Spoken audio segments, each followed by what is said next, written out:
Safar uchun mo'min odamda juda katta manfaat bor. Rasul akram alayhissalom safiru tasihhu deganlar. Safar qilinglar, sog'lom bo'lasizlar deganlar. Safar qilinglar, sog'lom bo'lasizlar deganlar. Nega? Safar qilgan odam charchaydi, horiydi, yo'l azobi, go'r azobi degan gap bor. Nega Rasululloh bu yerda safar qilinglar, sog'lom bo'lasizlar deyaptilar? Safar qilish moboynidachi inson yashab turgan hududidan boshqa hududga borganda havo almashadi.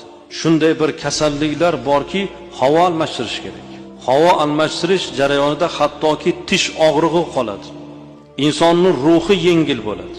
Yangi bir holat, yangi bir mamlakat, yangi bir chehra insonlar, o'zga bir qiyofalar insonning ruhan bir yangilanishiga, ma'nan yangilanishiga, sog'lomlashishiga sabab bo'ladi.